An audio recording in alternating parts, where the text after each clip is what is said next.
Hi guys, my name is Lacey of Spooky Lips and Fat Hips, and welcome back to my YouTube channel. Oh, this was a video that I wasn't planning on filming anytime soon. I actually had this video in my notes to talk about, like, in the future, like, oh, this could be a good idea later. And then Halo Beauty happened, and the internet exploded, but I'm going to get into that in the second half of this video. Side note, I apologize if you can hear laundry noises. Right, like, adjacent to me is the washer and dryer, so this is real life, people.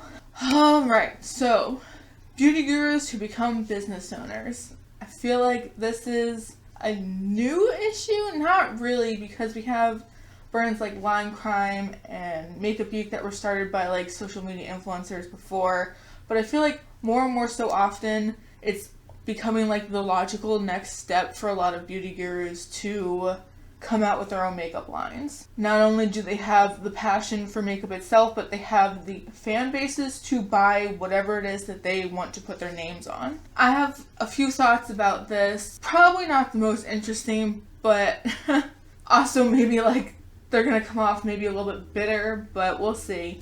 For me, like I said, I think I've mentioned before how a lot of beauty gurus seem very bored when they make videos. They've been on YouTube for years, they have millions of subs, and they just are reviewing shit over and over. They're first impressioning things. They're doing PR hauls. It's getting tired. You can see it in their faces. You can see it in their content. Moving on to becoming business owners seems like the next step, like I've said. Some, beauty gurus, and I hate that phrase, beauty gurus, but some of them just kind of stick for the more like collaborative area of the makeup world, where instead of going as far as to create their own makeup lines, they're working with other makeup established makeup companies, and I personally feel like that's the way that I would want to go, because I don't think loving something makes you an expert in it, and that's kind of maybe a controversial thing to say, but I think a lot of these beauty gurus love makeup, but maybe have never existed in the business world before. There's a lot of chemistry and science behind makeup, and not to say that they shouldn't do it or they can't do it, but I think sometimes maybe it's more than what they've prepared for, or they don't realize the undertaking they're taking on. They just wake up one day and think, wouldn't it be amazing if I had my own makeup line that I could put my name on of things that I loved and I was proud of? And I'm not knocking that at all, because I feel like that is a great dream to have.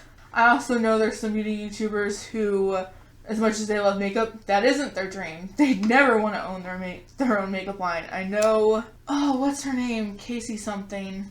Her dream is to, like, open up a dog rescue center. Like, I'm going to think of her name and link it down below. But I feel like, it's not I'm not trying to lump every beauty guru together. Obviously, some people, as much as they love makeup, they don't ever want to make it. Other people, I don't know, to them it makes sense. The problem with this, though, is I feel like a lot of the times when beauty gurus take that step, they're now business owners, they're now putting their name on products, they're now branding, they're now making a business. They're creating products not necessarily for the consumer, but more so for themselves. I don't want to pick on anyone in particular, but I am going to use Laura Lee Los Angeles as an example for a second. There was a huge disappointment when her palette was released. A lot of people felt that the branding was a little all over the place. It was cat's pajamas, but it was a glittery palette with flowers inside, and the colors weren't overly interesting. It felt very much like, I used to watch Laura Lee a lot. She was one of the first beauty gurus that I really loved. For me, the palette she released felt very much like a palette she would reach for every day, obviously, and that's how she basically marketed it as when she created it. But there was this huge consumer backlash because it almost felt like the consumers were misunderstood in what they wanted, because one, her palette was a little pricey for the amount of shadows you were getting, and it wasn't anything overly new. It was something that pretty much anyone who would be a diehard Laura Lee fan probably already had in their collection. I know for me, I have her Violet Voss collab, and I'm perfectly good with that. I didn't need her Cat's Pajamas palette, but again, I'm not trying to knock her, because I do think it's brave to want to create a company. It's a lot of work. A lot of companies fail. I worked in retail my whole life, and I've worked at companies that I've gotten phone calls that the companies are closing down. And it's a shitty feeling. It's hard to run a business. It's hard to maintain your consumer base, so I'm not knocking her for trying at all. It does feel a little bandwagony, though. Not her in particular, but just all beauty gurus, because now Manny's coming out with a line. Jacqueline has teased the line. So many people that I don't even know who they are coming out with lines. Jeffree Star has had his line for a while. I will say though, for as crappy of a person as Jeffree Star can be, I do think maybe he understands the business side a little bit better than some of these other gurus, but that's all I'm going to say on the matter, because just saying his name alone I know is going to spark lots of feels. The biggest problem that I feel like I have with all of it, I'm not knocking anyone's hustle, I'm not knocking anyone's passion. I feel like a lot of these gurus go into this business, this makeup making business, knowing that whatever they create, there's going to be an audience of people who are going to buy it no matter what because their name is on it. And I feel like that's where the whole like toxic consumerism thing comes to play, where my channel tends to focus. Anytime you have, I don't care what they make, I'm going to buy it mentality, that's kind of shitty. And I'm not absent from this. I've said before, I will buy ColourPop and Juvia's Place palettes no matter what because I love them so much. Like, we all kind of have that to an extent to a lot of things, but I feel like it can be bad. Obviously, it can be bad for your wallet, but now with Halo Beauty, there's like even more debate on where is the line of what we should be selling to these loyal fan bases. And I will never fully understand what goes into making makeup. I will understand a bit of the mineralogy, I will understand a bit of the chemistry, but I'll understand a little bit of the business, but I'll never understand the whole deal. It's obviously going to be much harder than what I could ever comprehend, and I think probably harder than a lot of these beauty gurus think it's going to be. And I think at the end of the day, that's how we end up with these subpar products that no one is really interested in, but maybe they're still buying because they want to support their favorite influencers. And I don't know, it's tricky. I'm not here to say that it's wrong to buy something because your favorite influencer is endorsing it. Obviously, I've done it a million times. It just all feels a little bit icky. I don't know if that's the best, obviously that's not the most intellectual way to put it. It all just feels like whether gurus are meaning to or not, kind of like preying on their fan bases. Like, I'm fully aware, as I've said, that there are people who are going to buy whatever product I put out. Might as well go for it.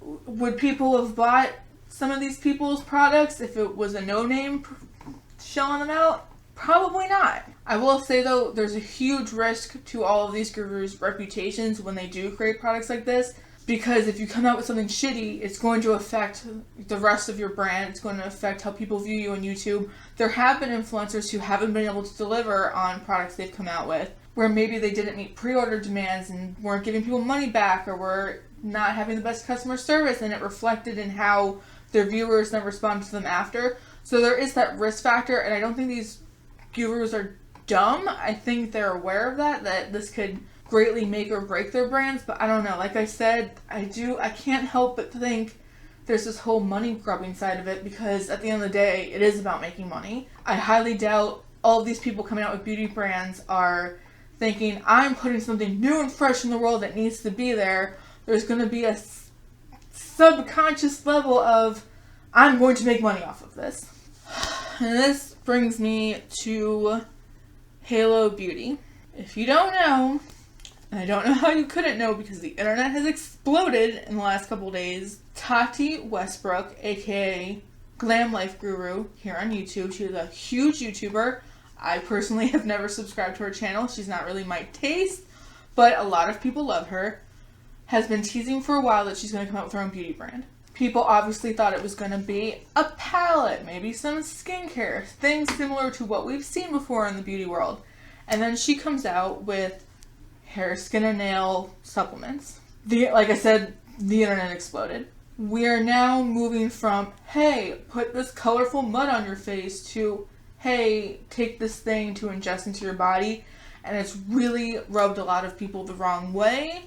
And Tati has received a lot of backlash because of it. And I do have my own feelings about the matter. Just want to say, disclaimer, I know some people get mad when I have to put disclaimers in my video, but if you love Tati, if you really believe in supplements, if you believe in her brand, that's fine. Everything I'm about to say, everything I always say is my own opinion, everything I'm about to say especially is my opinion. This is just my take as someone with an above average understanding of medicine and human anatomy, and with a sister who works in pharmaceuticals, who teaches chemistry, who specifically teaches the chemistry of the body. This is just the information that I have in my life and the conclusions that I've led because of my background.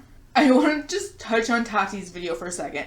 I've watched this video like 8 times because I wanted to really make sure that I was getting, like, I wasn't jumping to conclusions. I really wanted to make sure that, like, I wasn't, I don't know, jumping on the bandwagon with hate either, because I don't have any ill will or hard feelings, whatever you want to call it, towards Tati. I don't care either way for her. Like, I'm very neutral about it. I don't think she's trying to hurt anybody. I will say I don't think she's trying to manipulate anybody. These are just my feelings on the whole situation. Watching her video right off the bat, it felt very emotionally manipulative, which is very typical in consumerism. It's very typical of selling products. She starts with this montage of her early videos and clips of her marriage, and it's very like pulling on the heartstrings. So if you're a Tati fan, you're gonna watch this video and you're gonna already sympathize with everything she's saying. So to me, that felt very strategic. She even mentions her loyal fan base right off the bat. She mentions how people have been telling her, no matter what you release, I'm in it no matter what. And to me, like I said earlier, dangerous mindset, and I wouldn't want to encourage that. If any of you guys watching me are like, yeah, anything Lacey says I'm gonna run out and buy, don't. Do your own research. Stop it. So right away, I'm like turned off from this video. She introduces these supplements, and she talks about how the word Halo Beauty in itself, the words Halo Beauty rather, are representing that it's all inclusive, it's all underneath the halo. Personally, I don't know if she's trying to do this, but for me, I've mentioned in another video how companies tend to, when there's an issue that people feel very strongly about, and I think anyone can agree right now the biggest conversation in the beauty community is inclusivity. Companies tend to make a stance on it, either for or against, so that they can attract the fan bases accordingly. So she talks about how everyone's underneath the halo, it's all inclusive. She wanted to create something that everyone could use. I don't know. Again, I'm not saying that she's trying to manipulate anybody. Just to me, I had my guard up with like 8 things that she said starting off the video. But I'm also, you guys know where I come from. I overanalyze everything. I look through everything of the lens of like sociology and what brands can do to manipulate you into purchasing and blah blah blah. I'm not saying she's specifically doing that. These are just my thoughts. So she busts out the supplements. They're in this like beautiful jar. They're pink. They're gonna be great. She makes all these claims, and this is really, talk about feeling icky. Like, I felt icky this whole video watching, and I'm telling you, when I say I watched it like 8 to 10 times, I did, because I really wanted to get my thoughts clear for this video. She uses the phrase clinically proven. And I'm going to say that I've done research in social science. I'm currently doing a social science research project, and I've done research in physical sciences. Clinically proven doesn't mean shit.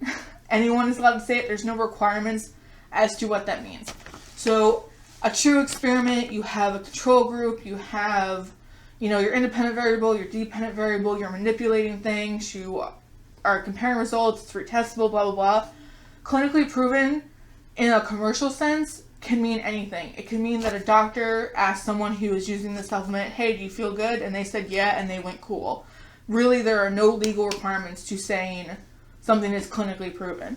That's why toothpaste brands often claim like 9 out of 10 dentists agree, because even in that sense, it doesn't mean they've asked all the dentists in the world. Maybe it just means they asked different groups of dentists until they found a group that accurately represents the 9 out of 10 claim that they want to make. It's tricky when we get into the territory of like what language is used to sell products, specifically medicines and supplements and things like that.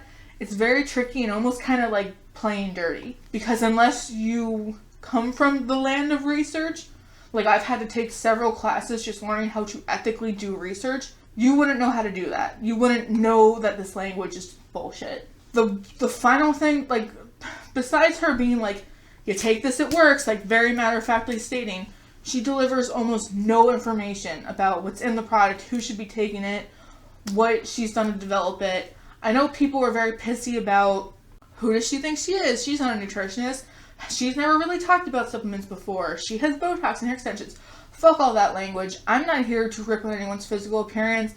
I've put so many holes in my body, so many needles, so much ink. Like, I am not here to shit on the things that other people do to modify their body. I do not think that body modifications reflect health. So fuck that noise. Like 100%, I'm not here to rip on Tati as a human being at all. And I'm sure she wasn't like in her kitchen crafting the perfect supplement. I know for a fact she's working with people who also want to be making money off this, who are experts in the field, however you want to take that. So then people are flipping out because she didn't go into a lot of information. She basically was just like, look at these pills. They're going to cost you upwards of $40 to $50 a month depending on shipping.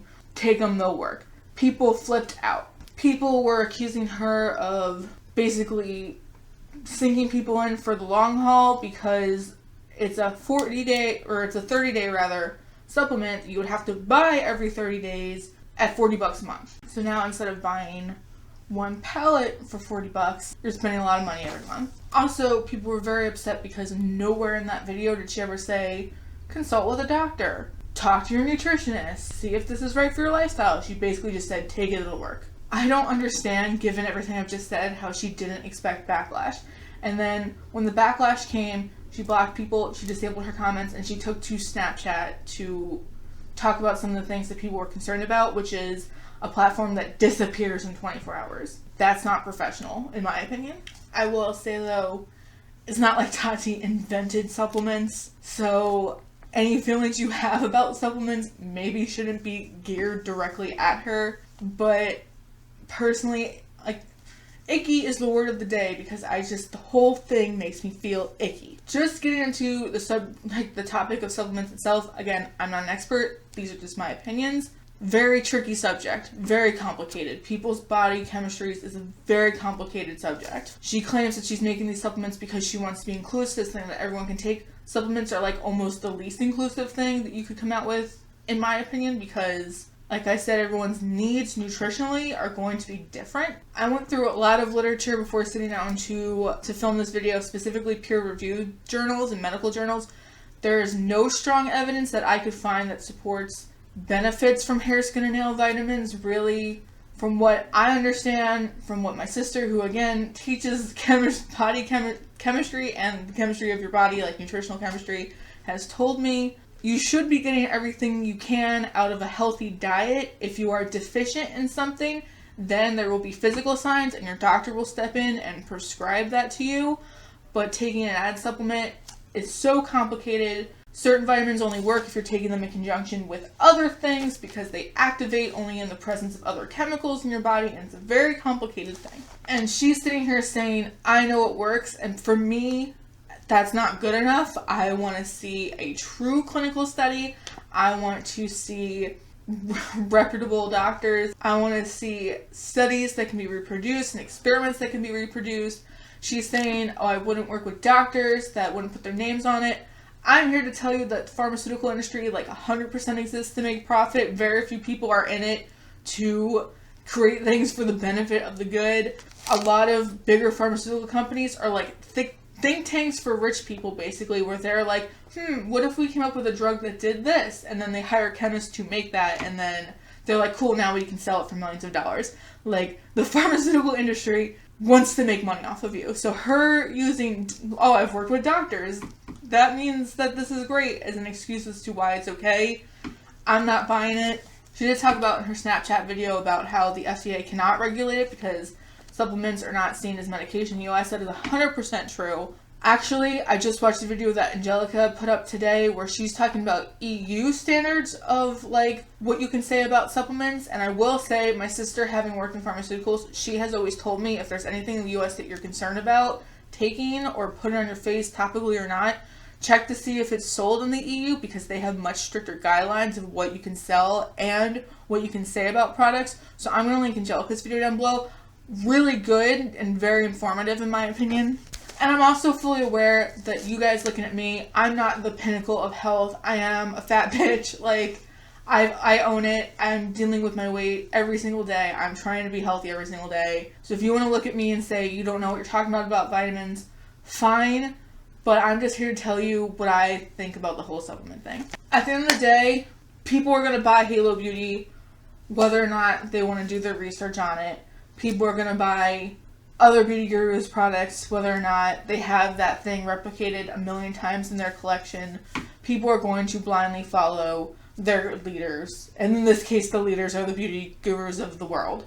It sucks, and we can get into these arguments on, you know, what research you need to be doing and how shitty gurus are. But at the end of the day, what you do with your own wallet is your own business. If you're gonna look at me and go, fuck you, Lacey, you don't know what you're talking about vitamins, I'm here to tell you that they work.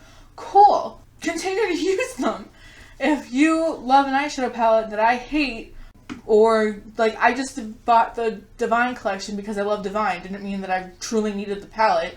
No different than if there's gurus that are selling things and you want to support the guru. Perfectly fine. At the end of the day, we all just have to do our own research. We have to draw our own conclusions. Don't jump on the bandwagon either way. Don't blindly buy something because you love the person so much, but also don't shit on somebody and shit on someone's business because you hate them and you're not agreeing with what they're doing. I'm sure Tati really does believe in these supplements. I don't for a second think that she's out to brutally scam all of her followers. Some people do think that. Whatever. It's all just capitalist bullshit. This video has like no point. But yeah, those are pretty much my thoughts on beauty guru brands. I would I would rather buy a collab. To be perfectly honest, I would so much rather see an influencer I love collab with an established brand with a reputation and me go and buy that product or that collection. That to me is the perfect balance of all of this. What do you guys think? Tell me about it down below. And I just please ask that we do not bash anybody in the comments, whether you hate the Tati thing, you hate the Halo Beauty thing, you love it.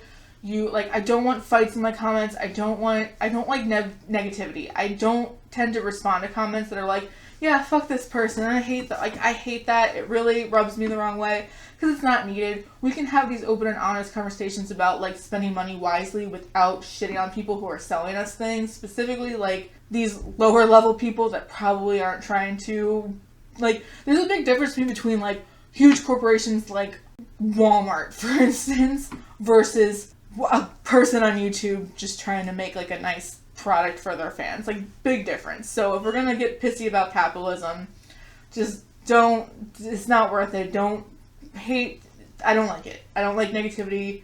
Knock it off. This has been a long-winded video as always, so tell me what you think down below. Subscribe, hit like for more opinionated videos. I am going to not do an opinionated video for a hot second because I have some things I need to review and whatnot. But yeah, talk to me about it down below. Follow me on Instagram, Spooky Lips and Fat Hips. This video had like no point. I love you guys. Thank you for watching. Thank you for sticking with me. I know I didn't post all weekend. I just had a bad weekend. It is what it is. I'm gonna pre-film a lot tonight. And yeah, I will see you in my next video. Bye guys. Oh god.